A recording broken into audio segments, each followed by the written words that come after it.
We are now live. We're now live. Are we upset? Are we done? I can do that. Sorry, I didn't think to drive through it. Welcome to Finance Committee meeting, January 28th, 2016. Tonight, the main agenda item, or really, I think the only agenda item really, is Bob Reinhardt reviewing some information about fund balance and also as that leads into budgeting for next year. So I'm going to turn it over to Bob. Yeah, why don't I start the meeting until other board members come, and then I'll bring it back to Robert, because Robert has one item, but I think we want to Okay. have more of the board members here for that item. So you flip through the first slide. And if you don't mind, I'm going to stand up front this evening, just because everyone looks back at me, and this is going to be more of like almost a teaching session more than anything. Thanks. So let me go to first slide. Tonight, the first thing I want to do is talk about the capital planning update and the results. And I got to tell you, you're going to be very pleased with the results. They're good enough that they're going to actually adjust our planning for the tax increases. And I know you haven't seen this before, but you're going to see a graph that's going to help you understand it. Well, we had planned 5 tax increases in $250,000, and that's going to be a little bit down. I'm going to show you the reasons why it occurred, and so you can see it. Understand that the borrowing we had was almost $80 million of borrowing, so you can understand if interest rates move 100 basis points, that's a significant amount of money, and as you pay it off over 20 years, it's even more money. So it was great results, and we're going to talk about that. Next thing is maintenance of fund balance. Board members that have been here for years, you're going to hear the same type of things that I've been talking about for years. And I'm going to try to make you start thinking about that again as we go into next year's budget. And then I want to go over the historic perspective on the budget since I've been here. I know there's a lot of discussion on we've done this since you've been here, we've done that since you've been here. I'm going to put the numbers in front of you, and I'm actually going to use that as a model what could happen in the future based on the results I've had before. I'm going to model that and show you the best case scenario, the worst case scenario, and the median, or the mean scenario. I'm also going to show you something where I think we might be right now, and I can tell you reasons why that's going to happen. This again is going to be focusing on the 2016-17 budget. I do not want to go into, we're not going into specifics of this 16-17 budget tonight, but this is information you need to prepare as we discuss that. So I have feelings about the 16-17, but that is not for tonight. We're going to move forward in regard to that. I'm going to give you the update on the state budget proposal, or what's going on with it right now. Excuse me. And there's good news and there's bad news, and I'm not sure what's going to happen. All I will tell you is that the governor is scheduled to speak on February 9th about the 16-17 budget, and he still doesn't have a 15-16 budget. I couldn't imagine being his staff right now, because I'm not sure what he's preparing, because he doesn't know what he's going to be able to speak about. As of today, they are meeting again to talk about it. I know the Republicans still want to have the lower budget adopted and just get it over with and start looking at next year. They will drop the requirement where they wanted the privatization of the LCB done this year. And there was another thing that they said they would drop just to get the budget done this year, but they're going to bring that forward in the future budget. And finally, I'm going to give you a draft 2016-17 budget calendar. So the first thing, you use hand out that sheet. This is the really the explanation on where our interest rates went compared to where they were previously, and it's showing that we had very good timing. I'm giving you that same sheet out because you're not going to be able to read that as I posted that onto PowerPoint. It's a little blurry, but the place I really want to highlight is the first slide. And the first slide is looking, if you look at it, it's showing the yield curve over the first year all the way to the 30th year. When when it was first priced back in December, and I've gotten a lot of updates as we've gone along, interest rates, as they priced it, were conservative, and it was priced at the interest rates based on the red line. As of January 7th, interest rates dropped considerably, and the blue line is really where it was ended up being priced on the 7th. So if you look at that and just see the spread there, you'll see that in many places over the 20 years where we go out, there are places there that the interest rates drop by more than 100 basis points. And when you start multiplying 100 basis points by 80 million over 20 years, it's got a significant difference. So let's go and look at the results. December 11th update, what we're showing is, and Ed, this is really important for you to understand this. In the past, you'll hear the board always talk about $17,050,000. And I always said that we could issue debt, and as long as our actual debt service didn't go above the $17,050,000 on an annual basis, we would not have a tax increase. So when we looked at doing a $110 million bond issue, I said, guys, we are able to do this. And if you see this, this would be the static $17,050,000. And as you see, there's a line that's inclining, and that's over 5 years. And I said to them, if we increase taxes by $0.25 for each of the next 5 years, we would be able to afford the middle school projects. So the green area is the budget as we're moving it up and looking to move it up all the way to 2021, the 5 years. The red and really the purple area is what we were expecting our our debt service to occur. So although our line item, our budget was only going up this high, our debt service is going to be higher than the line item. We are going to use fund balance for that. So we are going to spend our fund balance to be able to spend, to be able to do this. After this drops down way far to 14 million and goes straight. So then after that period of time, we would be able to issue other bonds for additional capital projects. So this is saying the purple area represents the use of fund balance of $5.6 million. Let's switch to the next page. This is actually what has happened. Now I'm telling you, we're only going to have to increase. So no matter how hard I try to spend fund balance, yeah. Sorry about Understand that. Good that news.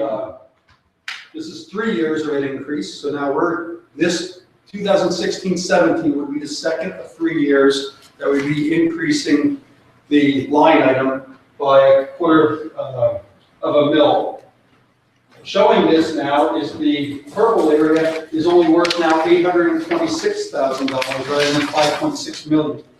So this is extremely good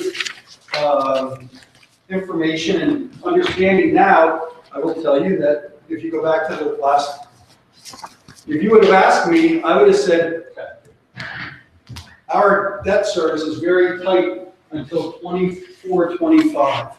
Meaning that we didn't have the ability to raise any other capital resources until this line dropped back down. I didn't believe that we should be using any more fund balance to raise our debt service with more debt. I'll go back to this now. Now you look at it and you'll see that I have two real blips. I think this is 500 and some thousand and this is 200 and some thousand. But I wouldn't care if it went up a little more because we were looking at using 5.6 million just to fund the high school project. So this allows us to be more agile, I would tell you earlier. So this is very, very good news for a long-term plan.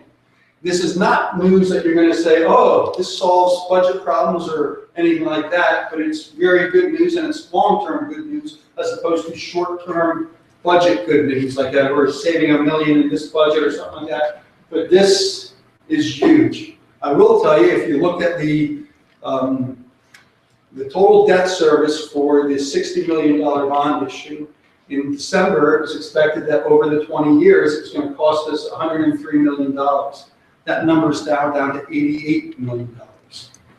I will also tell you that we're showing this, and we still have refinancings that we're going to be able to do in future years that could drop this down even further. And we will continue to do that and continue to still try to keep our debt service under this.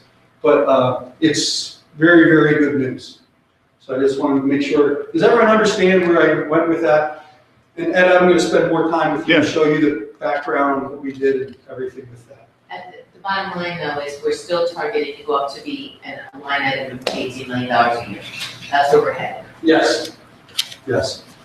Before it was going to go up 18,600,000. Right, Yes. so we're gonna level it at 18. Yes. Yes. Good. It's fantastic news. Okay. Fund balance points, and I gotta tell you, you're gonna say, I think this is deja vu, you said this to us before, but I want to reiterate it and have you understand my passion behind it. We need to maintain a healthy fund balance. Does that fund balance mean it's gonna be 30 million, 29 million? No, I'm not saying that, but we need to maintain a healthy fund balance. And as we draw it down, if we draw it down, we need to draw it down the proper way. And we have to make sure we're managing it. Because if it ever goes down too quickly, it's going to be hard to put the brakes on. So I want to make sure you understand the big picture there. You know that we have $3,889,000 of self-insurance committed fund balance. That is because we now are self-insured in healthcare. We weren't 7 years ago, 8 years ago. So the risk was all on the insurer. Now we assume some of the risk, so we need to have a fund balance for that. In case there be a bad year where our stop loss would kick in to keep us on workers' compensation. We have recently gone to a retrospective workers' compensation plan. That now is looking at more of a self-insurance type model. It isn't exactly the self-insurance because we don't have a third-party administrator or anything like that. PMA administers the program, but we have exposure beyond what our premium is. I will tell you that we've saved significant dollars over the last 3 years as we did that. But we're assuming risk in workers' compensation again. And in unemployment compensation, most people think that we pay the employer rate based on our experience and we just pay almost a tax and we don't have any exposure. Well, actually, governments pay the actual dollars that are used in unemployment compensation.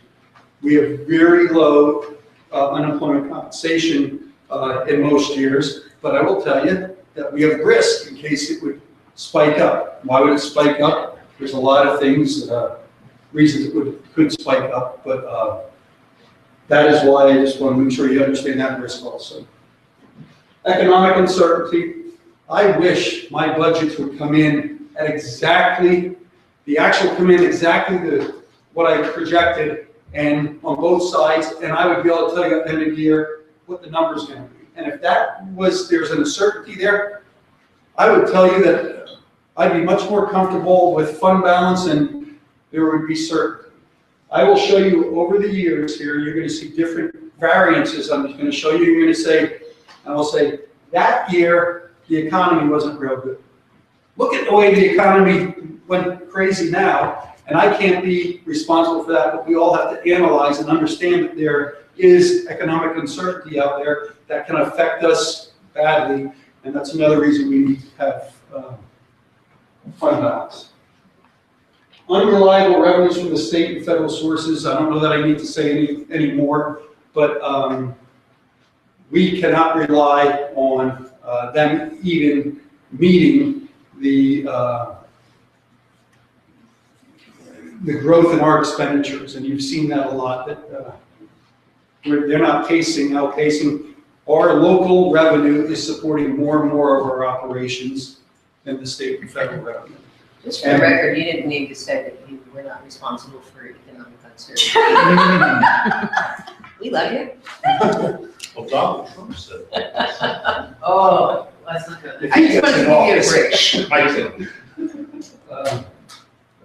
Limitation on annual increases in taxation. I always show you this where the 3 years our fund balance went, I think, from $12 million to $4 million. The next 3 years, we had a tax increase of over 12%. The next year was over 8%. The next year was over 5%. Guys, if we ever get to that position, we can't go there because the Act 1 index. So know that if we would go there, it won't be what revenues can we approve.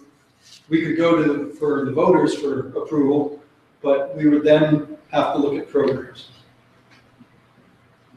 And again, maintain credit rating to limit the cost of borrowing. I got to tell you, this proved again that we have a very good name in Council Rock, so our credit rating needs to stay up, and we need to handle our reserves properly and well. Because the credit phone call I get every time we have this credit rating, they focus on our reserves and what our plan is. We better have a plan of what we're doing. You can read the report, they'll say they realize we're trying to bring our fund balance down a little, down, and they know that, and they understand that. And if we do it well, they're going to be fine with it. But if stuff starts happening and our fund balance starts dropping too quickly, it could affect our credit rating. I'm not going to say it's going to happen in 1 year, but over a period of time. And we really do well with our bond issues. And that's because of that. Go ahead. Appropriate uses of fund balance. This is something that I always make sure people understand. Number one, costs associated with ongoing operations, recurring costs, or reduction in recurring revenues. Smoothing of anticipated rapid cost increases, which we are doing with PSERS. We put a committed fund balance out there, and we said over these 3 or 4 years, we're going to use that to level out the tax increase over those years. Understand, as that dwindles, we're at $2.2 million. We, at some point, have to go down to, I think it's in 2 years, we have to go down to $1.5 million. So a tax increase or an increase in revenues or a decrease in expenditures are going to have to make up that difference because that fund balance is no longer there. It'll be like a $750,000 thing where the cost won't be increasing, but now we have to replace the fund balance that we don't have anymore with revenues. When will that be expired? You know, I'm going to show you a lot of that type of stuff in this as we go on. So I will be able. You know, So you're going to get back to that 2.2 million down to 1.5. You're yes. going to get back there. Okay. Yes, I'll show that type of thing. It won't be exactly those numbers, but you'll be able to see the illustration of it. All right. Okay. One-time cost, and this is one of the things that we've done in the past. When you've heard that we've contributed $1 million to our refinancing, it was because this year our $17,050,000 line item in our budget, our actual debt service before we went out for these bond issues was going to be $1 million under that. So rather than letting that go into fund balance by not expending it, we moved it over and reduced our long-term debt because we're now not issuing as many bonds to refinance the other bonds. So it increased our savings. We do that. If you remember when I first got here, we had technology leases, and we were paying 3.5% or 3% on that, while we have money in the bank getting 10 basis points. And we ended up using fund balance to get rid of the leases so that we actually made, I think it was $30,000, $35,000 a year. We're not paying the interest because it was underwater with that. If you would want to ever discuss it and you say, Bob, I want you to put $6 million to reduce our long-term debt, at the next call date of our bonds, we could call in, tell them we want to retire $6 million. I take $6 million out of fund balance and say, we're retiring that debt and we're reducing long-term debt. That's a way that we could do that, and we don't have to do it by small bits. We could do it by a larger bit if the board would ever want to look at that. And then funding of capital needs from the fund balance rather than issuance of debt. Again, The summer projects, every year we move $3 million over. That's out of current resources or fund balance, as opposed to going out for a bond issue and saying, we're gonna pay interest on this and issuance costs and everything else. We're now, rather than doing that, we are using our fund balance to do that. Okay, this is now the historical perspective of since I have been here. And my first budget that I actually put together was the 2011-2012 budget. This format is very similar to the things that you've seen in my presentations before as I go over individual years. I'm showing you the budgeted expenditures. I am singling out the budgetary reserve because you're going to see that we used to have $1 million in budgetary reserve. Now we don't have anything in budgetary reserve. Revenues, budgeted, actual, and then the variance. And I've highlighted in red the variance of the two revenues and expenditures because I'm going to use that later to start projecting out future years. Okay? So you understand that? That all that is the variance between what I expected, what actually came in, and I'm fairly consistent with that. Also, I have broken out from our regular operations decisions that we made during the year. So contribution to the bond refunding, that's the first time we did it, $764,000, reducing long-term debt by contributing to a refinancing. The net result of this year was that we planned a budget, we planned that we may use $4 million of fund balance, but because of the variances that we have here, and the movement of money, we only ended up increasing fund balance by $1.5 million. So do you see the arithmetic there and how we work? So how you gain or lose fund balance is really your revenues and expenditures. The difference in your revenues and expenditures are either increasing your fund balance or it's decreasing your fund balance. It's that simple. The budget is what you plan. The actual is what it really occurred. That's very important to see. Then what I've done is each year I've just given you the financial highlights. And earned income tax, you're going to see a lot in all the years that we're looking at. This year, I budgeted $13.1 million, it came at $13.5 million with a $400,000 variance to the good. Current real estate tax, and I will tell you, it's a huge line item. And you will see I'm always around $600,000 to $900,000 of the surplus there. And that's really a function of the collection rate I use and how we're doing. You are going to see that this goes up and down somewhat between there, but consistently I am there. Former business manager, when I first got into business, told me, Bob, that's like your pot of gold. You don't mess with your current real estate taxes. Don't play games in that line item ever. Make sure that you have a conservative, reasonable budget, but don't let that number get into the negative because it's really going to affect you badly. So just know that that's a principle I live by is make sure that this isn't off by much. So it should never be negative. If it's negative, I have a problem. Interim real estate taxes, you're going to see negatives there. I think later on you're going to see positives. The economy wasn't doing real well there. You also see that by the earned income tax and what happens there. Expenditures, you're going to see this year we overexpended salaries, underexpended these other areas. Student transportation contract, you're going to see that in there a lot that we've underexpended. This year we're not going to underexpend it because we had a big increase in the contract. And I think Gail and I will tell you, we think we took all the money out of there in this year. So I don't expect that to be like we underexpended it by much. Okay, Matt. I'm going to go through these quicker, but it's the same format. I just want to focus that your earned income tax, 13.1, look, it jumped up from 13.5 to 15 million that year.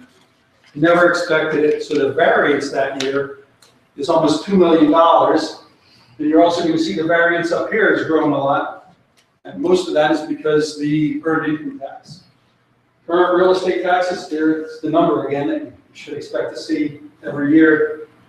Special ed contracts was under expended, and there you go, the student transportation was under expended again. Go ahead, Matt. 2014, the same format.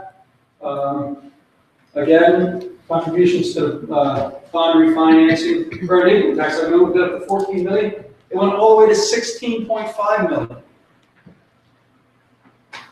The variance is $2.5 million, and again, you're gonna see the variance up here is a lot higher too, and most of that's because of the earned income tax. Current real estate tax, there it is again. Access, that was a management decision because we're having problems with access revenue coming in. It's a state-funded program, it's a medical assistance program, and I don't believe we can sustain that level anymore with the revenue that's coming in annually. I can explain all that to you in more detail, but that was a management's decision. If we needed this amount of money, we could have had that amount of money. We didn't use it all because we didn't need it at the time. We can use it at a different date. And expenditures are as they are. It was under expended by $200,000 that year. Student transportation there. OTAC and debt service then was a year that we didn't use it all. Okay, Matt. This is last year, and I put a lot more detail here because I had it. So you've seen this months ago, but what I want to show you here is, where is it? Oh, the movement of funds as we moved it there. Earned income tax revenues. Look at this now. And this is the first year. Remember, it's always been going up. Last year was 16.5 million. This year came in at 16.2 million. It's still a big variance there. But my budget that we're in right now is $16 million. So I don't expect to have that variance at the end of this year that we've had in past years. Real estate taxes, again, you'll see it there. Real estate transfer taxes now. Remember the negatives? Now it's coming in positives. So Lockheed Martin, refund of prior year expense was a. It shows the balance of the capital reserve. Every year it's transferred to capital reserve. Yes, and it's being used by Doug every year. But I can get that for you. I'll have to work with Doug first, but I don't have that in this presentation. Okay, I don't remember. We did move. We moved 4.5. Yes, so if Doug uses 3 million this So every year. time it says move transfer to capital years, that's the summer project. Yes, funding. yes. Okay, so it's not like a balance we're carrying from year to year. There's money there, but I won't tell you that it's Right. not accumulating, Okay. I don't know. And it's okay? not like Doug's using. Yeah, no. Okay, let's get the big pages out. Oh, you want to do that later. Okay. I'm now going to give you this page and hand that out. Now go to the next slide. 2016, we should probably look at this first. 2016 this is our budget right now. We're planning to use $6.5 million. I have now 2 million. just put my, I put my estimate in there. And I will tell you, it's an early estimate. We don't have a state budget yet, but it's, No? That's your fault too. You forgot to ask? but based on trends, knowing where EIT I expect it to be, items like that are making me feel that our revenues are not going to come in as high variance as in the past. So I am expecting our revenues to be about that number. I'm going to tell you that I put this up there because I'm asked about it and I want to show you how I do it, but I can't tell you I know any succinct number. I still don't know where, but that's where my projection is. Okay, we know you're conservative, so this looks really good to me. Well, the expenditures, I will tell you, because this was a year in negotiations with the both associations, this is a very different year for me budgeting personnel. Previous years, got a list of employees, we knew what their we expected their step to be and their wages, and I put it in there, and we knew it. Now there's the people on leave, the additional people retiring and stuff like that. This year, I didn't do that. It was a much different estimate than I believe. I'm not sure that salaries and benefits are gonna be far away. If anything, they're gonna be tight, I believe, as I look at it now. So I believe that our expenditures are gonna be a little tighter this year also. But when you look at this, we've already moved $1 million to do our refinancing. That's already in this number, so you're gonna see zero here, so don't think you caught me there. It's because I've already had that number there. But what I'm looking at is our fund balance right now is $29,564,000 at the end of 2015. And based on these projections, I believe our fund balance would be 27 million. At least it's not going up. Sure is. Let me Be the first time explain to find something out. to you. Yeah, let me explain something to you now. At the end of the year, remember in July and August, we talked about, are we gonna move money to the capital reserve and all that? And we're usually talking about a positive fund balance and saying, yeah, we can move 3 million, we can move something like that. Right now, I have nothing in here to move over to the capital reserve. So should we move $3 million over to the capital reserve, that number's gonna go down to 23 or And 27. so we've already overfunded, in my opinion, but we funded 4.5 for this summer, so it's summer of 16, that right now is unfunded with this estimate. So please understand this. This is our plan.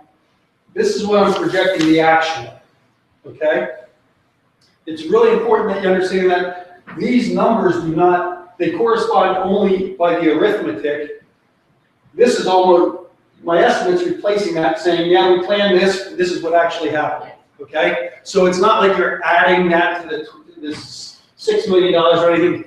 This replaces the $6 million, okay?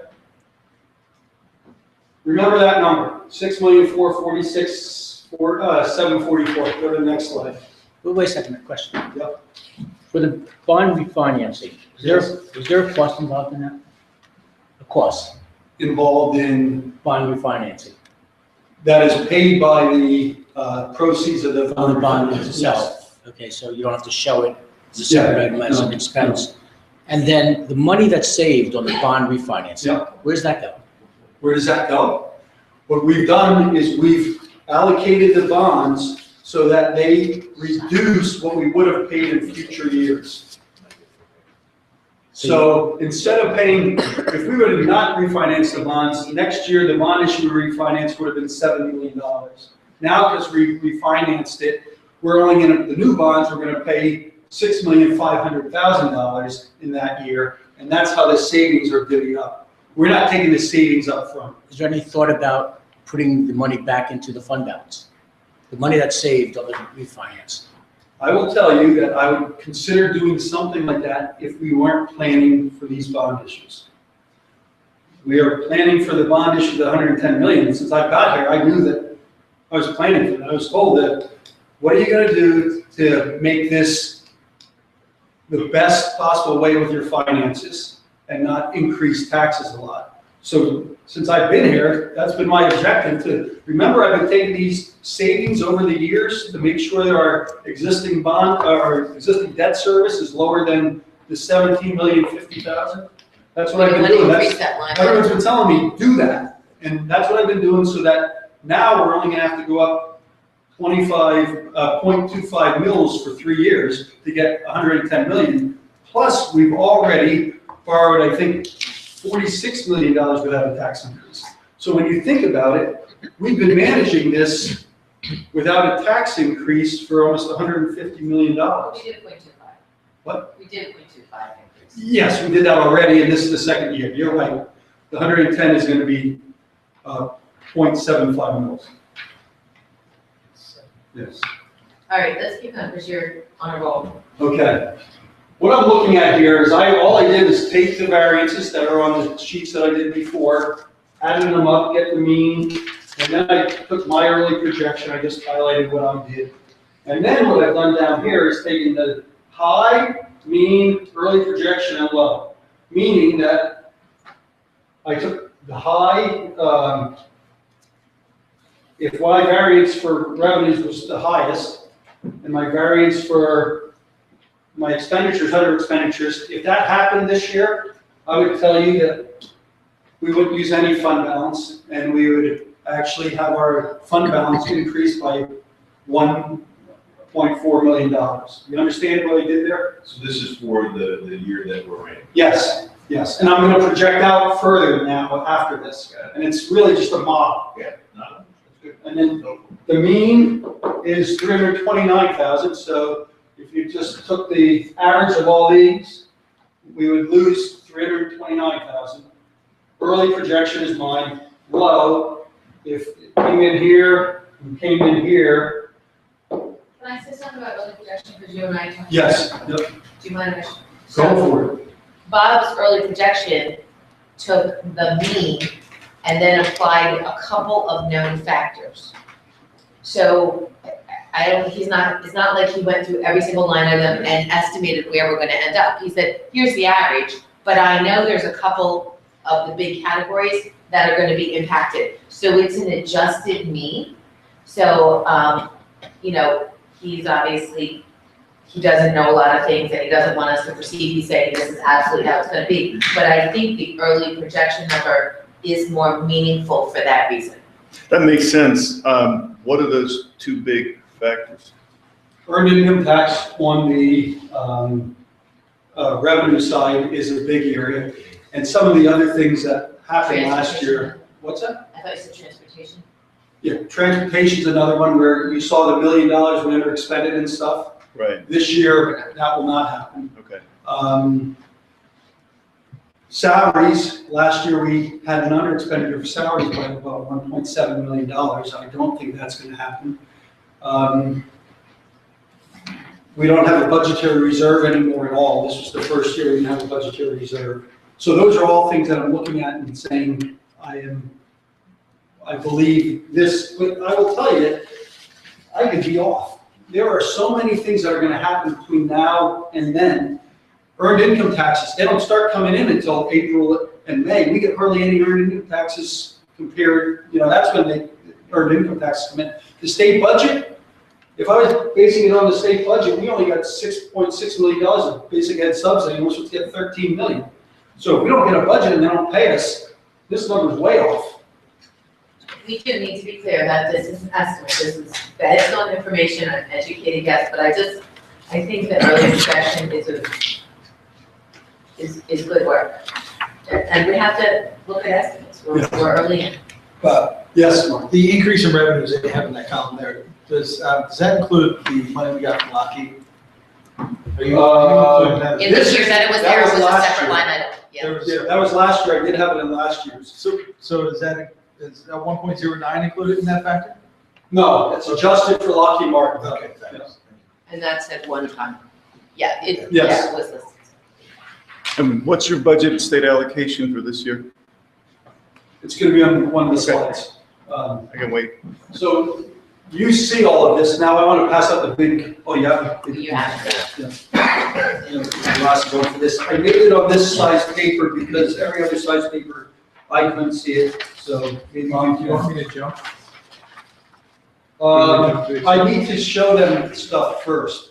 on this. Can you go back to the last budget page?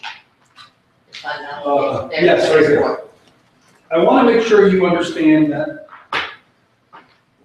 in June, you pass a budget for the following year. So as of June 30th, 2015, we had the 15-16 budget passed. In that budget, we planned to use $6.4 million. Okay? Now when you look, I just want to make sure you see this. Go to my projection here, and I'm going to show this in a different way too. But you'll see fund balances at June 30, 2015. That is our fund balances as of June 30th. And you will see balance 2015-16 budget, $6,446,000, okay? That number is there because you guys plan using it for the next year's budget. That's a very important point, that's what equates to that, and that's why it's there. And it's going to be important in my discussion the rest of the time, so it's so important, okay? So because it's so important, say it again. It's the $6,446,000? Yes. And what does that represent? It is representing the budget that you passed in June to say at June 30th, our fund balance includes that the board's planning on using $6.5 million. In future years, like if you pass this budget, you're using $9 million, it's going to show $9 million in that line item the next year. In the You're budget. carrying that number. That's, yeah, and Mark, that's right on, because my big point here is we can't use any more fund balance to balance the budget other than $6.5 million. That's what my message is going to be tonight as we go through all these. We can't put another $2 million into it and say we're going to use $8.5 million next year, because I got to tell you, we're going to be putting the brakes on heavy, and I'm not sure how we're going to be able to do that. So that's going to be my message tonight. Let's go through this. Go to the next slide. One more. Yes. So, if you remember, same numbers as you see at the top. This is from a presentation I made, I think the night that we passed the budget. This is our target where we said we're going to use $5.2 million. Undesignated fund balance, we've always used $3 million or $4 million because the variances always generate enough revenue that we're comfortable always doing that. The PSERS was what was on the line that we said we're going to use almost $2.3 million of the PSERS reserve that was in, that now is $3.6 million. So you see can't keep using 2.2 because that's going to be gone in a year and a half. Then we have these two other areas that we added on to fund balance, $450,000 when we got rid of the per capita tax. And then Lockheed Martin, when they sold the building to, what is that, KUK, we lost real estate revenue of $711,000. We did not adjust our increase in taxes or anything like that. We said we're taking that out of fund balance. So that's how we got to this $6.4 million. Remember when I talked to you about reoccurring revenues and reoccurring expenditures and one-time expenditures? This, and this are reoccurring revenues. We are going to have to wean ourselves off of this, and this, because it's one-time money in fund balance. What I'm saying today is that as we go through this, please don't increase this number in next year's budget. Okay, let's go through what I have here now. This is going to be more arithmetic so you can understand it. Why don't we go to that now?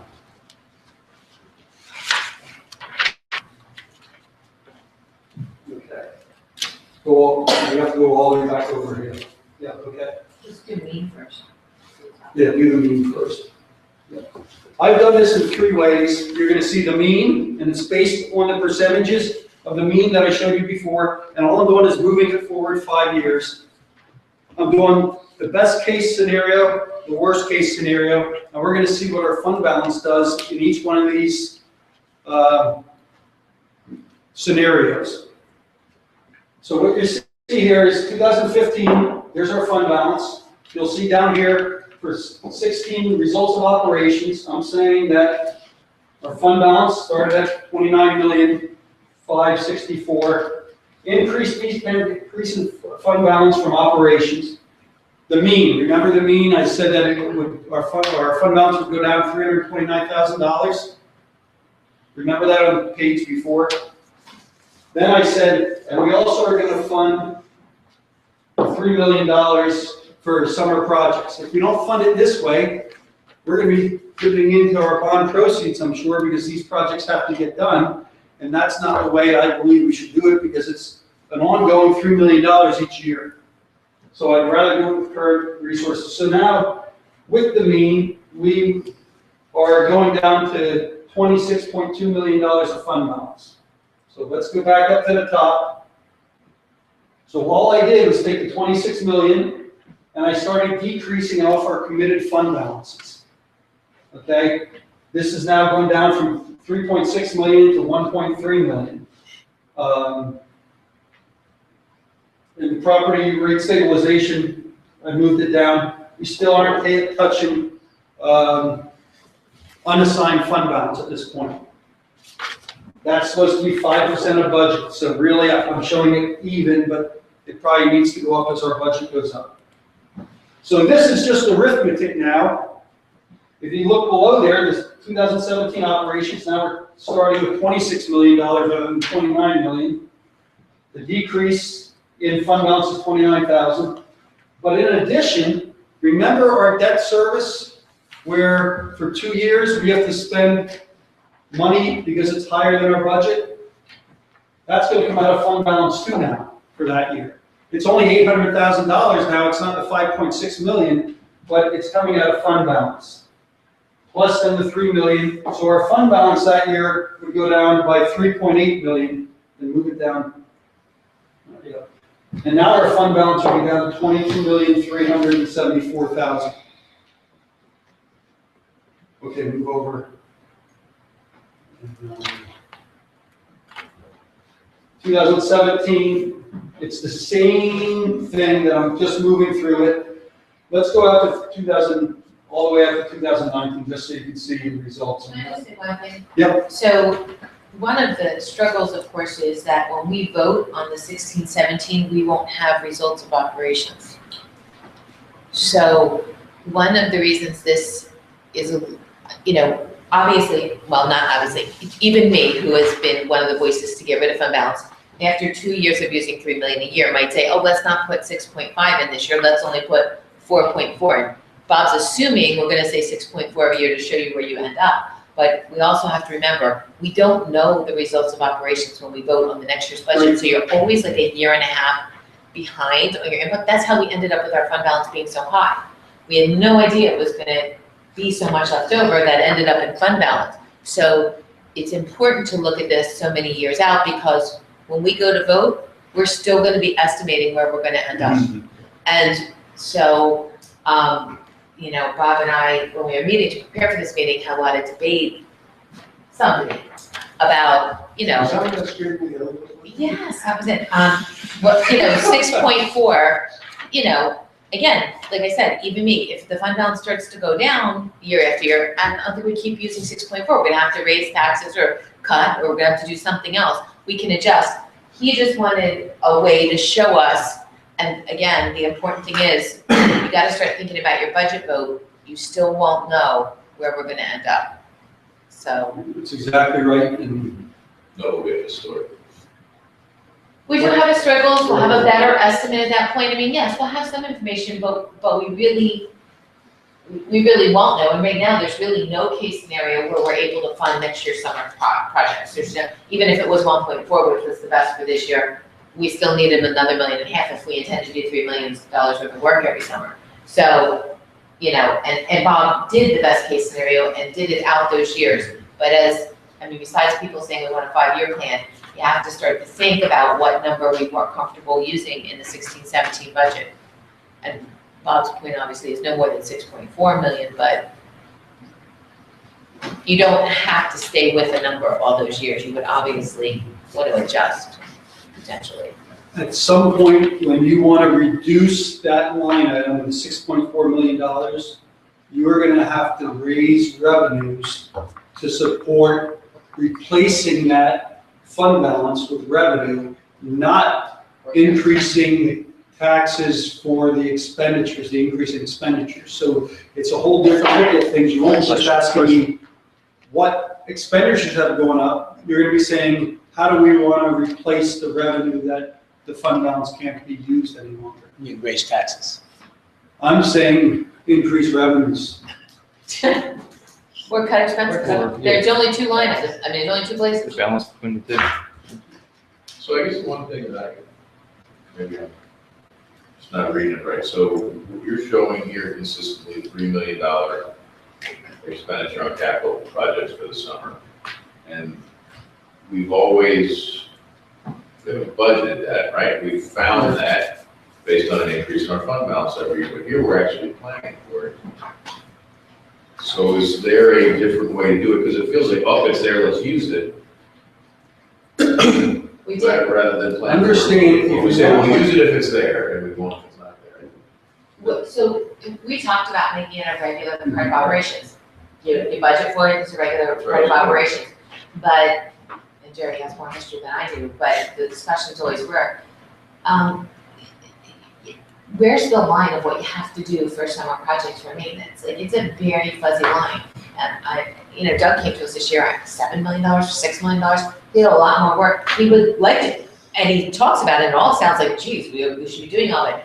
How much can you afford to spend? Does it have to be $3 million? Maybe we can't do $3 million here, maybe we can only do $2 million here. Maybe this year we're gonna do 4.5. But if you don't do something, you Right, really start to fall apart. My So point is, he's got I a don't good know. plan, he knows what's out there. And I like the fact that we're making an assumption here. My question is, can we get a tighter assumption around his schedule rather than him just knowing he's got 3 million? Like the year he says, this is what hang on, this is what needs to be done on the time schedule, and this is how we like to plan. And the point is, for the answer, the point that Doug was trying to make in the facilities meeting was, he was setting an increased higher number because his feeling,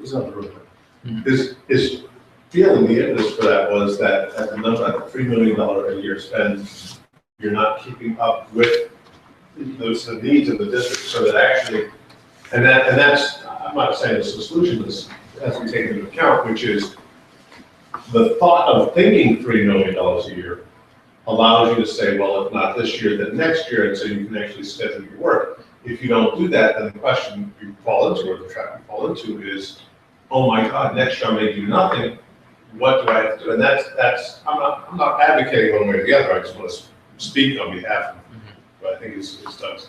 It just seems weird that our savings. It wasn't, and that was Wendy's point earlier on, which was historically, we were doing $1 million or $1.5 million of summer projects, and we were getting behind. We had a number of tasks that just never got done, and were risks. Those risks revealed themselves in roofs that blew off. And you could say, it was good lightning, that, the roof blew off, so that was insurance claiming. But it's not the way you run a business, is to say, we let it go so far until it falls apart, because the insurance claim could be denied for lack of maintenance. So we got lucky on a bunch of things. The trap of committing to only 3 million or just 3 million is, it feels like there's not as much flexibility as there needs to be. I mean, I was fighting for it to stop at 2.5 because I didn't think we really had it. We've been fortunate. We may need more than 3 million. I don't know if we're gonna have more than 3 million, or something else is gonna. Well, that's why I like the idea of having it there and planning it and looking at it. Well, I think. But the fact that it relies on us actually having a positive variance to what we're forecasting in order to fund it is just where. It's 1.5% of the overall budget, a little less than that. You'd have to, if you were gonna say it's gonna be recurring revenue and I wanna fund it with recurring revenue, you have to raise taxes or cut things by 1.5%. That's a decent amount. Doug allocates a things like $3 million, but let us be real. He does prioritize what's going on there, so that if it didn't come in, and I think that's gotta be part of the thought, which is, we made it, for purposes of illustration, we made it 3 million flat across. It probably has to tie to some other number within the construct that says, it's $3 million when these two conditions are met. If it's not, then it has to be some pro rata thing, which allows us, and truthfully, that whole idea, your discussion about the 6.46 across, that probably also has to have some tie to the previous year has to perform in such a way to go this way, and if it doesn't, and I think that's That's what I was saying, you're not gonna use probably the exact same number of fund balance every year. we have to be wise, because I like the idea of putting the conditions in that lead to that, so that you get a feel for where it goes, because you're right, we could, and your analogy is very good, if we start pulling from it too much, our pulling from it gets to a rate that we can't make it up with a tax increase if we had to. We can start to accelerate faster than we break. And I'll head up to this part of the conversation, which goes, we could ultimately wind up a referendum. But the history, I'll say it again, the history of referendum in the state of Pennsylvania for education is not, there's no evidence for it at this point, because referendums in the state of Pennsylvania have not succeeded for education heretofore. I think in fairness though, I feel like I've been here long enough that we started a place and we adapt, and then we end up back at the place that we started. And I feel as if the reason for the $3 million was because of all the nights we sat here fighting over the difference between $1 million and $6 million.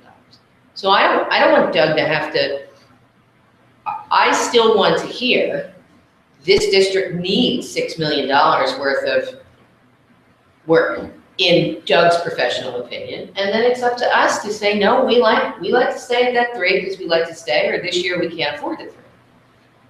No, I think it's just a budgetary number, but I think that it still needs to be qualified. It's not, and it should not be. But I'm afraid and to it should not say be if forced. it becomes an if-then scenario, because 2 years from now, you might not have, maybe Doug's not here, or maybe we're not here, and it becomes a hard and fast rule, and don't you end up back in that hole of not maintaining your facilities potentially because you've got a hard and fast rule to follow. And that's why I said tie it to something. We also don't want it to have to be, to the other point we were trying to, we don't want it to be Moore's law of buildings maintenance, which is the number of projects done expands to use up the money allocated. Understand that if there is not fund balance available, or you choose not to use it, or Doug comes up with a big year, we can do financing just like we do big project financing. It's not something that I would suggest, and as long as we don't have to do it, we shouldn't do it. But understand, if a roof blows off, or we need a roof and it's gonna cost us $5 million, we can get financing. Well, So that's the exact What was the opposite of what cost of Andy's Welch? saying. I think you were saying, shouldn't be in the recurring revenue operating Right. cost right in the We budget. discussed that too. Well, what I'm really saying is this model, which I like the way we're looking at, it generates a good discussion, says that we're committing to spend $15 million in capital projects over the life of 5 years. And the way we're funding that is because we're gonna have positive variances of $15 million against the estimates, which may or may not be there. So I get that it's fluid throughout here. It just feels kind of weird. So I like that we're planning. It's just how do we do it in a way that doesn't hamstring us if things don't come in. Or in a particular year, we don't have things that we need to do, and we took a tax increase that we didn't necessarily need to. Which means our tax line's gonna. What was Welch, just for everybody that's listening, which was not a replacement of parts of the building that failed after warranty, was estimated to be $3 million, what, 1.9, 2.1, something on that order. That's non-reimbursable expense. So those things happen too, which is what capital reserve is about. There's an element there that we need to keep in mind.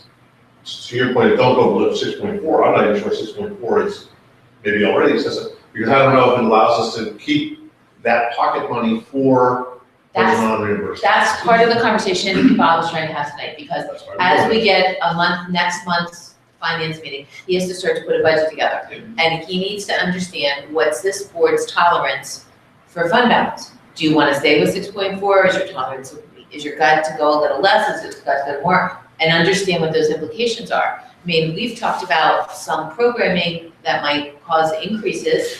We asked for people to look at how to cut expense. Like, there's a lot of other rolling pieces, but the point tonight was to say, he's saying don't go over 6.4, but have a conversation as a board and say, what are you thinking on fund balance? This is our best guess rate. My question would be, looking out those 3 more years, it takes us down, the mean would take us down to an ending fund balance of about 12 million. Where's your comfort level, or maybe the comfort level of the bond agencies? Or Great question.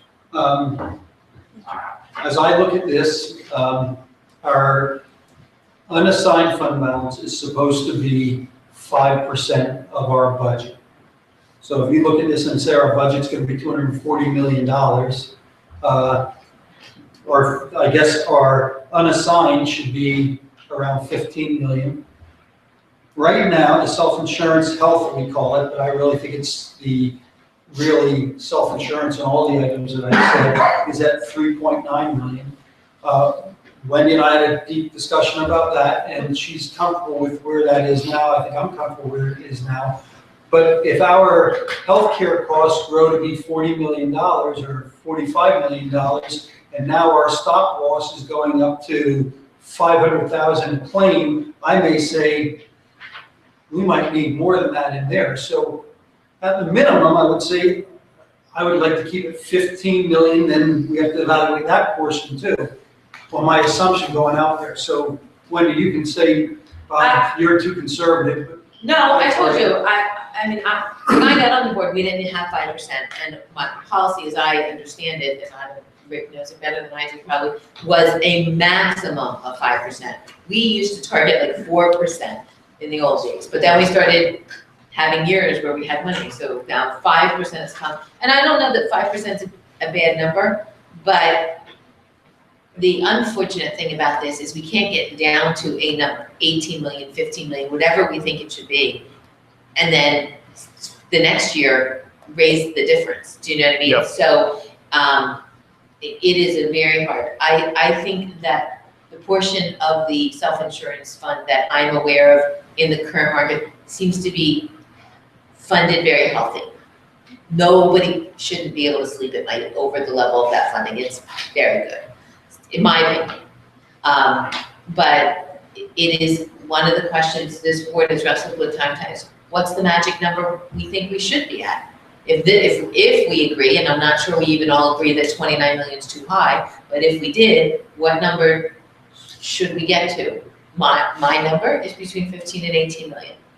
But I don't want to get there so fast that it becomes a problem for the following year. And my problem has been that up until this year, when I do believe we'll use some fund balance, we have never, in my tenure on the board, used any. So I either push the envelope, put 6.5 million in, maybe we'll use some of it. So that's where I am personally. Yeah, I think I understand. What about the second portion of Ed's question? We've talked about this before, and I know it's hard for you to say, but the rating agencies for the, what's their tolerance level? it's going to be based on events and how quickly our fund balance goes down and how we answer the questions to how are you managing your organization. I do believe if our unassigned fund balance goes below 5%, we'll start questioning that, especially if we don't have other type of reserves. So that's why I would say that the state allows us to have 8% fund balance in the unassigned before they would say you have too much fund balance. And when, so historically speaking, I guess I'm talking to Jerry and Rick, it was not policy that we stayed within 4.5 to 5%. It was policy, Yeah, this is something Bob Schock wanted to do. but did we do it? Yes, we John, did. yeah, John. That's why and if you recall. No, that's what I'm saying, If you there was recall, always this John- back and forth if- between, is it policy or is it? No, it's our policy? this was a policy Bob Schock brought forward because he just thought it was too much riding without designation. And this is where, and the follow-on to it is, this is why you recall Jean Roche. I do. Would stand, and he was actually citing the policy, which then Mark Klein called his attention that we actually had gone in and revised the policy to move the number, the number had actually moved.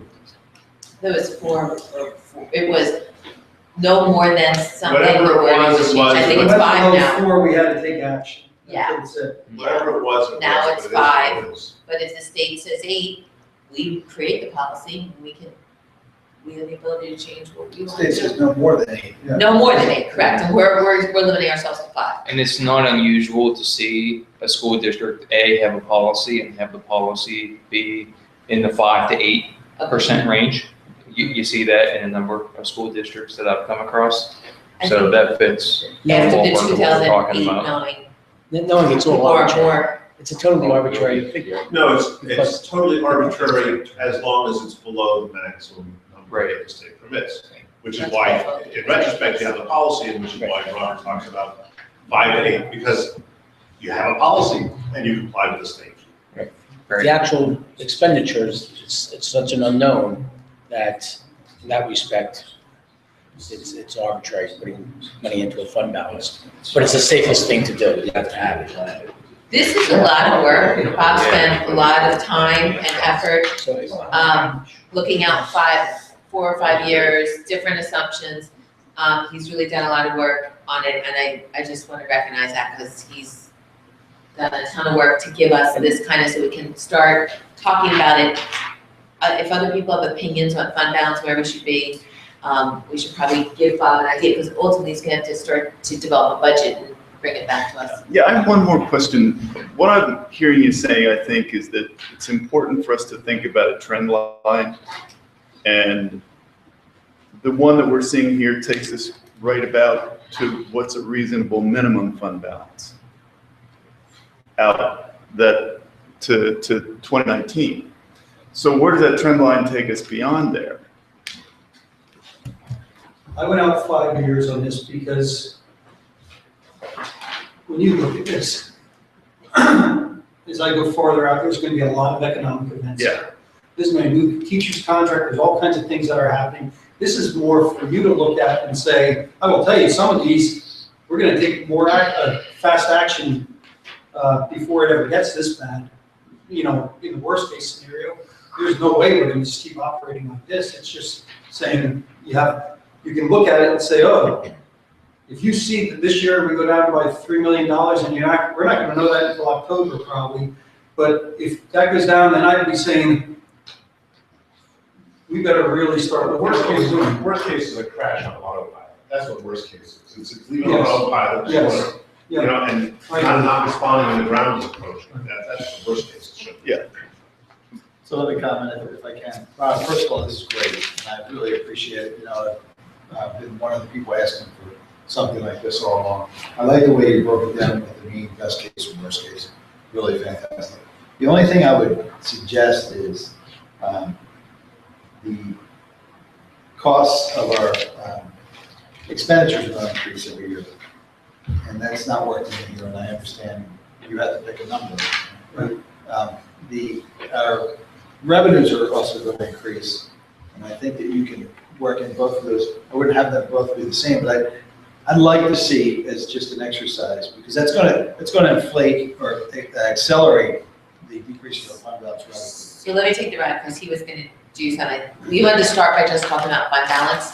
From here, he can build the budget, which starts to do the revenue and expenditure lines. So I understand that, but what I'm saying is when you put in like a 3.74% average inflation rate, Right, that's, people are gonna see the fund balance decrease. Instead of being an acceptable level to them in year 4, right? It may be year 2.5 or year 3. I see. And it just may change the tone of. Yeah, it just seemed like a lot he was It is trying a lot, to do but at I one think it's- time, so, yes, The I only- think that's the next step. I think we know what you're talking about for the next meeting. Well, yeah, I'm not sure I'm gonna be able to put all that together for the next meeting, but I understand you want me to forecast, and you want me to put it out and put the assumptions together. And I can do that. I've done it different ways. When I first got here, I put something together with all kinds of variables, and people looked at me like I was nuts. No, I'm asking for 2. Just asking for 2. Yeah. A base increase in revenue. You can use maybe 1.5%, 2%, whatever you're comfortable with, Yeah. right? But we can use real world inflation, right? Yeah. And so the average inflation, and you can be aggressive with it if you call it that, but real world inflation is 3.74%, right? So I would like to see that built in there. But they're Yeah. just 2, and they're No, not no, I variables, understand what they're you're really not variables. That's where we live, right? We live with inflation, particularly when we're talking about expenditures for capital improvements. Doug tells us how things are increasing every year. We don't see inflation right now, right, as much, but we're gonna experience it over time. Yeah, I was looking at it more as a much more micro look at it, assessed values going up and all that type of stuff in my analysis. That's what I did. If you just want some type of trending of all the revenues and expenditures, that's awesome. And it's gonna be at a different rate, which is really gonna make things different, because our revenues aren't going up at the rate of our expenditures, and I understand it, and that make these numbers a little scarier. Sure, but that's, and when we're talking about fund balance, that's, I think we've got to be comfortable with the fact that at some point, that fund balance is going to hit a breaking point where everyone around the table probably has a different comfort level of what that number is.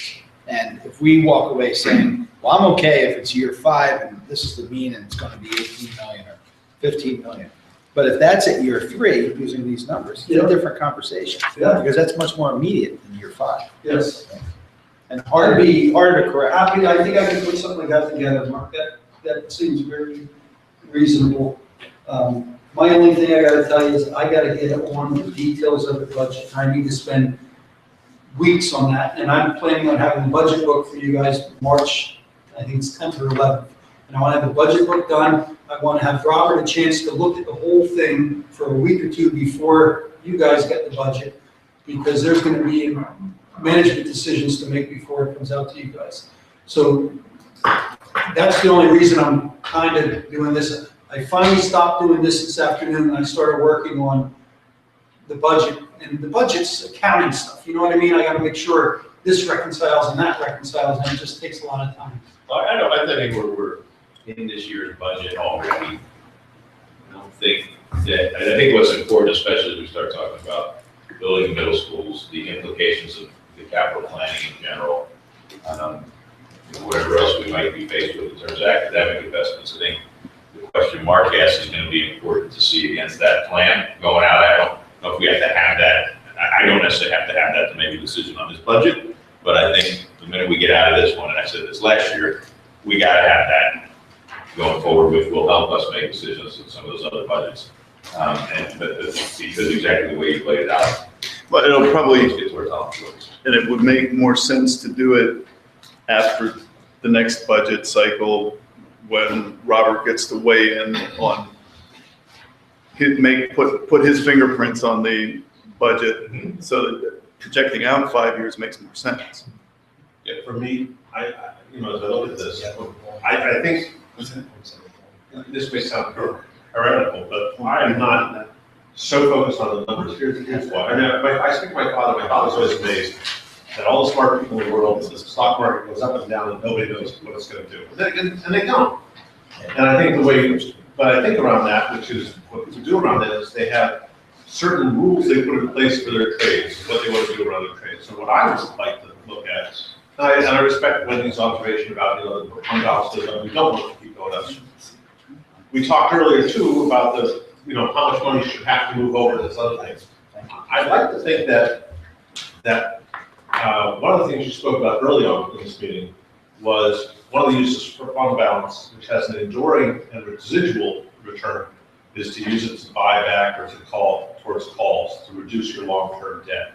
And so what I like to look at is, I'm okay with the concept that the fund balance grows, but again, I want to put a point that says once it passes this number, the same way we have that mark that says it gets over this, we have to use it to. Once it gets over a number to be determined, we need to use that number, the differential, in the next bond reissue to buy down the debt, so that it allows us some flexibility that as it accrues, it does get to something. If something happens, we've got it. And if nothing happens, we give the community a return by a permanent or a long vision of reduced rate. The complaint that we get, from, and it's not from a lot of people in the community, but the people who look at it say, well, you should return that to the taxpayers, because you collected it from us. And they may take exception with this, saying, yeah, but you collected it from the taxpayers who lived here in 2013 and 2016, and you're going to return it to the taxpayers in 2017 and 2024. I'm okay with that. It happens. It's unfortunate.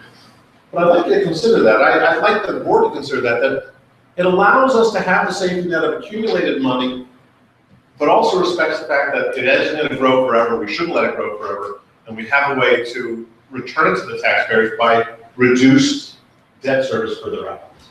I think that gets us to a little bit of a sawtooth in terms of the balance, but it prevents it from going without control. And so we'll look at a policy or control that says, if you get beyond this number, the differential between those numbers, if it extends for 3 years, you can use the accumulated number over the 3 years to buy down the next step, issue or recall, call bonds.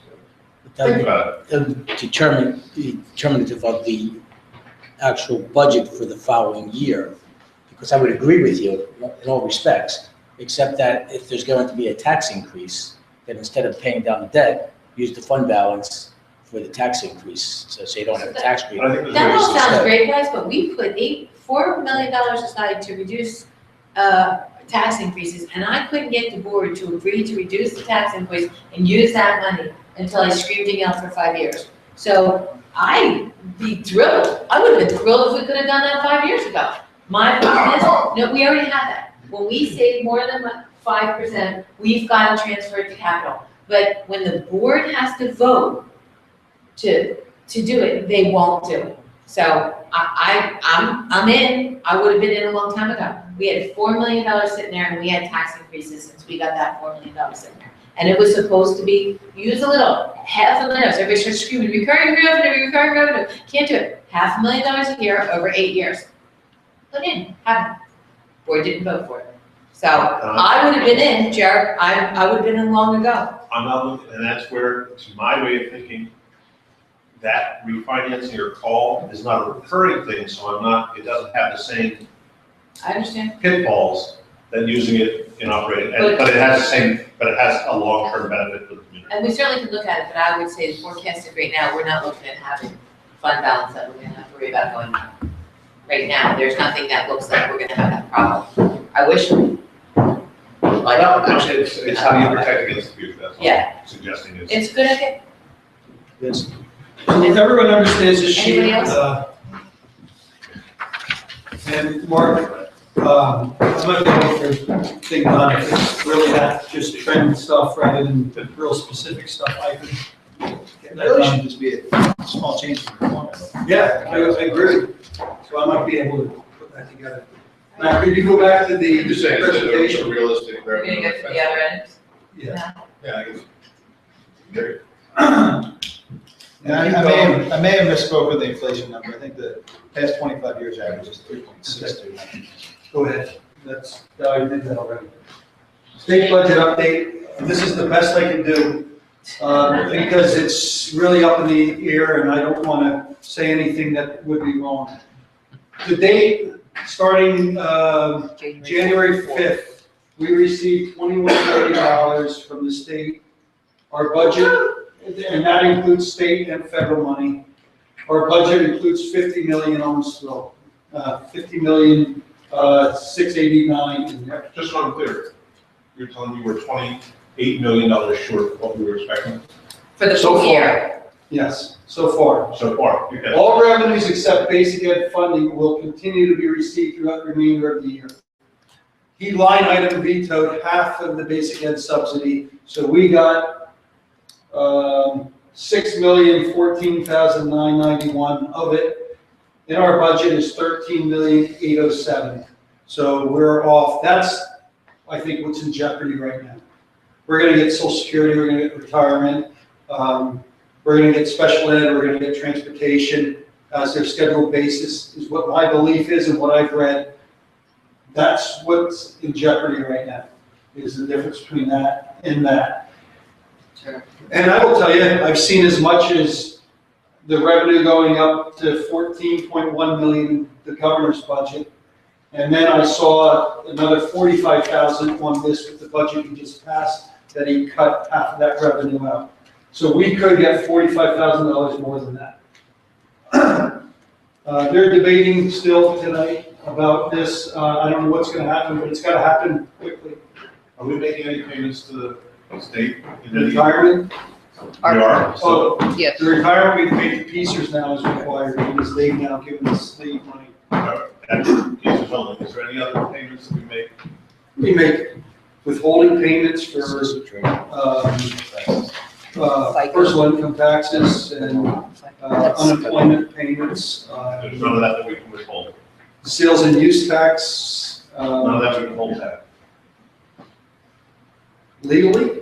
I don't think we can hold it back legally. I'm not gonna say reporting illegally yet, so. I would not be comfortable not paying it. I will tell you, me being the business administrator, all No, I don't want to. withholdings is gonna go over. I don't want to go to jail. That's, my point is, they owe us money, but we're still sending money to Harrisburg. When it all settles out, let them decrease, my expectation would be, you know what, if you owe me $20 million and I didn't pay it for, send me 16. You know, put it on, as they said before, put it on my tab. You know what, there's one thing that I need to tell you, and I don't, that isn't included here, it just came to my mind. Our Plan Com reimbursement, we were supposed to get about $900,000 this year. They cut that line item out. Put it on my tab. So, We had a budget, we never planned to get that. yes, We did that's in our not. budget, yes. That's in our general fund budget. How many months, so is that's not just this year, how many, No, that's this year. well, what also happened last year? We haven't received Plan Com money in how long? Oh, yes, we have. Last year we Yeah. had. I thought they put a hold on. Well, It's like we had done some new projects, and I think there's $172,000 or something like that right now that we didn't get for, I think it's Churchville Right, that's what I'm saying. and Goodnow and Holland. We didn't get that, and we won't be getting the money for the middle schools yet either. We have it, the Plan Con document's in there, but we haven't gotten that, but we haven't really paid too much of the middle school stuff. It's either 124,000 or 172, I have it up in my office, because Ms. Brooks asked me for that number. Is there no expectation that money, the Plan Con money is going to start moving? They took it out of the budget, they cut it. So it was, I think, $361 million or something like that. and it's- I thought it came out, and then and the reason I'm saying that is because somebody spoke to it at BIU, and I thought there was a little more hope. Can you bring my file? Yeah, I think I might have a budget in there. I can show you what I'd see in the budget. I hope I have it in here. I know they cut it out, if that's what you're digging through there. Yeah. You don't need to do that. I know that absolutely happened. I just had a sentiment at BIU that there was a greater possibility that money could start. It's not back in the budget. Right. Honestly, I'm not questioning anything Yeah. that you've put forth. What you're putting forth is absolutely the case. I know that. Yeah, I don't know anything We're other still than I saw filing the for it. budget. What's that? We just filed for Zero. a whole bunch of bond issues, so. So when the money does eventually come in from the state, Yeah. it's all just going to go into the general fund? Yeah. Is there any Understand talk about segregating it into different funds?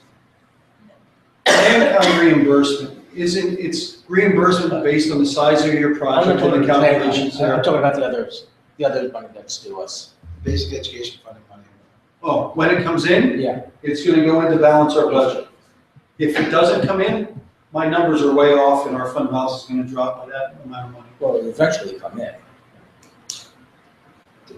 Is the line item that we're cut out half of basic education funding, is it over the new funding formula? Is that the issue? Do you know? The governor, Funding yeah, formula? what happened is the House Republicans budget, which was, I don't know, $50 million less than the governor's budget, included a lower amount in basic ed funding. The governor accepted it because we had to get money out to the districts. He accepted it, but said, I'm not giving all that money to the districts because then the budget impasse is done. So I'm gonna get them 50% of their money or 45% of their money, and the rest of it, I'm vetoing it so that the legislators have to come back and talk to me. So that money's in limbo until the legislators and the governor agree to things. And that has to do now with the Liquor Control Board, and there's another issue that was coming up. Well, there's a proposed change to the basic education funding formula, and I think that has. Yes. There's a commission. And they're upset with the way the governor distributed the money compared to the way they want to distribute the money, yes. And I believe this money that we got was distributed the way the governor wanted it. Because I think once the line item is done in the budget, the Department of Ed allocates it, and I believe they allocate it based on the budget.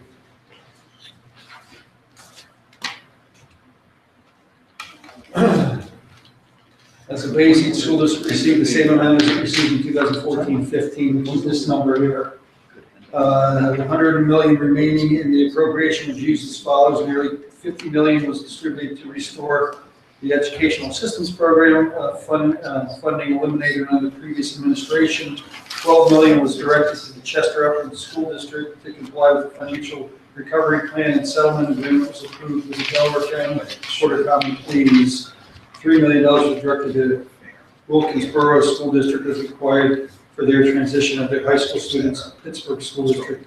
And the balance was distributed as a pro-rata restoration of basic funding cuts under the previous administration. That's the $45,000 she said that we could get. But we only got a portion of that whole number. So this is what I've read, this is what I've tried to I can't calculate the numbers the way I thought I would be able to It's the understand. longest and best history, right? Okay, fair. Okay, move on. Let's go. We can do. I'm gonna hand out the draft, budget calendar. It's in This our- is- it's in our plans that are back. Yes, but I also have it out in the formal way. And I guess I don't have to do that, not moving recurrence, but this is based on the same, process we've done in past years. This could be revised, but I want to get something out for you guys to consider and that you'd understand, the process as we go on and the expected dates of the preliminary budget adoption, the budget forum, which is usually a Wednesday night, so I put it as a Wednesday night in May, and then the final adoption is, I think, the last board meeting in May, isn't it? First. Actually, the 1st of June. Okay, I am finished with that, now we gotta go to the front of the presentation. That was great, by the way. Good work. I love this stuff. It shows. All right, so I have one slide for you that contains one number after all that, and only one There's number. no money left, so I hope it doesn't need money. I can't go that far. I can't go that far. So, as you all know from some of our past meetings at the board table, we've talked about leadership within the realm of curriculum and instruction. So I'm here this evening to make a request to seek a nod of approval that I would like for us as a school district to begin to advertise position, a cabinet level position to provide leadership within that realm for all things teaching and learning, and to begin recruiting for that position. So this slide sort of walks you through what the position is, some of the details around that. Again, it is, if it's any or every aspect of teaching and learning, then this is the point person. This is the pivotal role that would be at the top of the pyramid as we would think about this from a leadership standpoint. So professional learning communities, PLCs, which if you're listening at home, you might not know what that is, but stay tuned because you'll be hearing more about that. All things curriculum, instruction, curriculum-based assessments, professional development, interventions, online learning, our teacher induction program, which is a 3-year program, and comprehensive planning would all fall under the direct leadership of this person. Now, we have a couple other individuals who are part of our teacher unit who also work within these arenas. They would continue to do so. They're fantastic at what they do, so they would work directly with this cabinet level person. But the foremost leadership would come from this new position. And really, as you look at all these areas that are up here on this slide, what we want to do is make sure that all of these dots get connected. And we think about things from a systems approach to make sure that all the work that we do is connected with each other, that it all makes sense with each other. To me, the way that is most easily able to happen is by having one person at the forefront of that work, leading that work, having a team around them, but one person who's leading that work to ensure that that happens, and that's their job. That is their focus for all curricular areas in the school district. We'll continue with our curriculum coordinators in the school district, and this person would also provide leadership to those curriculum coordinators. From an organizational chart standpoint, this person would be situated between the superintendent and the directors. So right now, our organizational chart basically has the superintendent, and then the flat line that is our cabinet, is our flat line of directors. So now we would be adding an entry in there that would be this person who's heading up our curriculum and instruction division. And we've been talking about this phrase, all roads lead to the classroom. This is it. It's important for this person to be elevated in the school district and for the work that everyone else is doing largely to flow through this new position, because ultimately what matters most is the work that happens with our teachers and with our students in the classroom. That's what this is about. Our existing directors would still report to the superintendent. This new person would also report to the superintendent. From a base salary standpoint, I would anticipate that because we would position this person slightly above structurally the existing directors, the base salary would also be slightly above that of the existing directors. And we'll go through and do some additional work around baselining what those salaries are. I've already begun to do some of that work, but we'll do some more of that work. But I would expect that to be a relatively nominal increase over that of our existing directors. And lastly here, we would be targeting for certain a July 1st start date, which is really the reason why we're here this evening doing this. It does represent a cost increase. It would be for the 2016-17 budget year, which we've talked a good bit about this evening, that we don't know exactly what that budget looks like. So this is an additional position. It is an additional expense. So from a timing standpoint, we always backwards map, knowing that if it's someone coming from outside of the school district, there could always be a 60-day hold, which is part of Pennsylvania school code. If it's someone coming from inside of the school district, there could be a domino move at play there. And the other piece to this is that we do intend to advertise, pending your approval of this position here this evening, to advertise the position. We do intend to advertise nationally, both because we want to make sure that we are availing ourselves to the absolute best and brightest that's out there, and also because we want to send a message to even those who are right here in our own district and those in neighboring districts that we're serious, that we want the best, we want the brightest, and that this is very, very much an open search.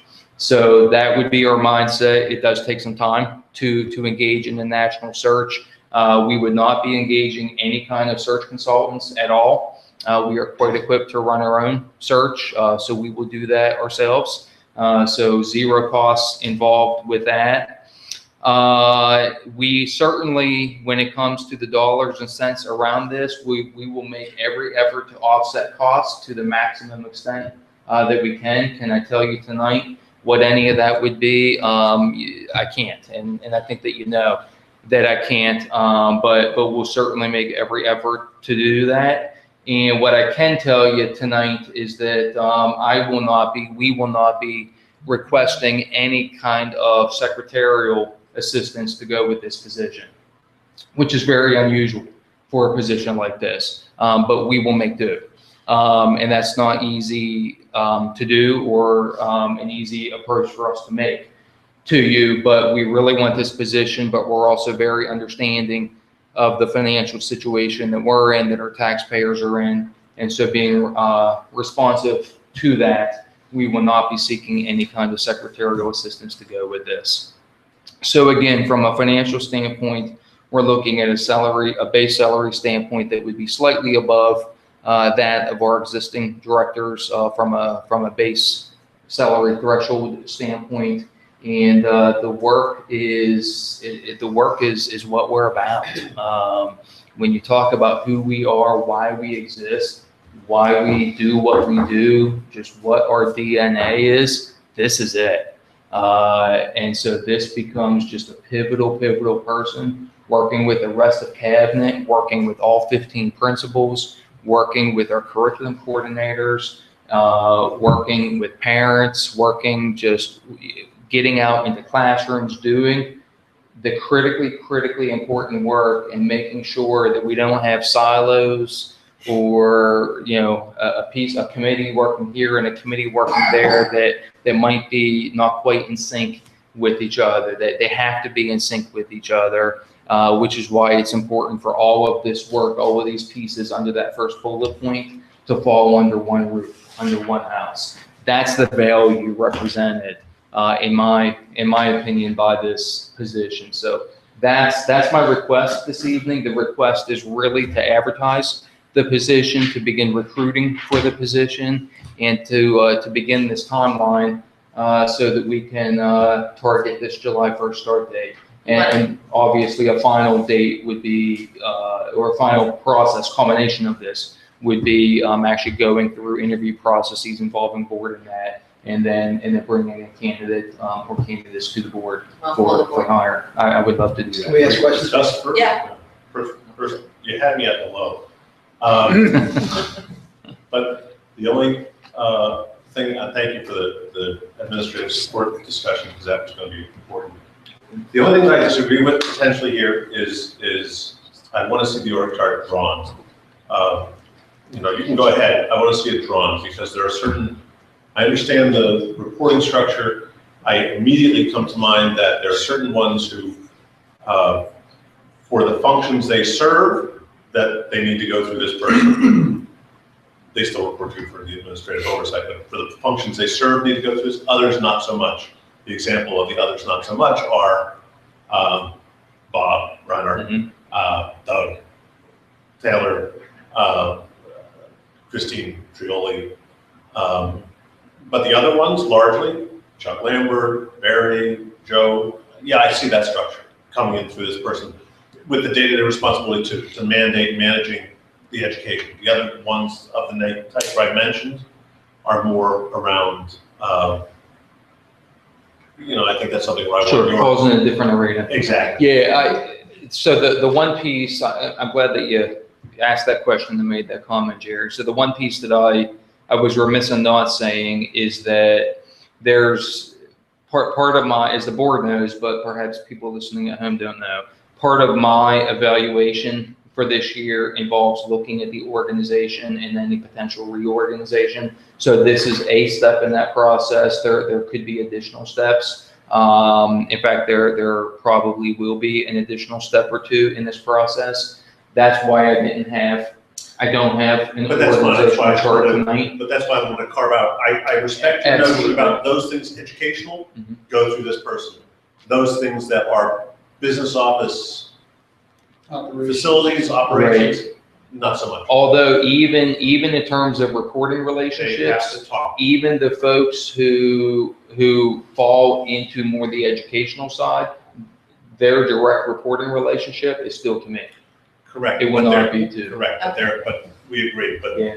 All right, yeah, Yeah. Mark, Tyler? Thanks, Are Jerry. you comfortable sharing why you were structuring it that way?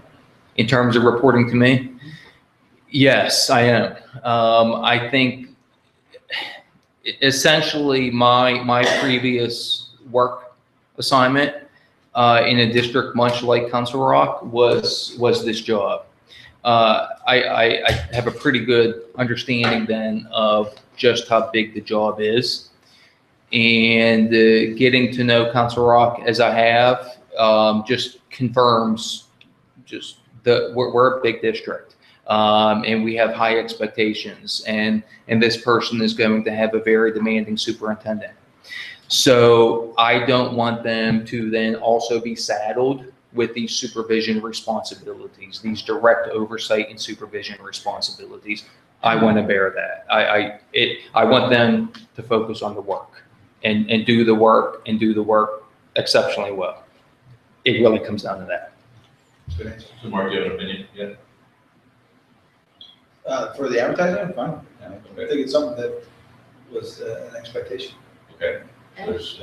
Take over my meeting, Agree. Mr. Josh. Sorry. I am very sensitive to people taking over my meetings. Good for you. And Yes, I think it's a good idea. I can ask Brenda Public about comment, Kyle? later. Yes. I'm good. Yeah, and also just. We could have paid for it with $1 million that you people chose to spend on capital, but that's not. We, For a few years. it's worth noting that they're not here, but I know that both Dr. Foster and Ms. Brooks have talked to Robert, and I confirmed today they're both supportive of this as well as am I, so let's get after it. All right, we'll do. Comment? Thank you. Public comment? Thank you. Anybody? Right now, so you have Joe, I guess Joe and Barry and the curriculum coordinators Right. doing this, so it's spread out.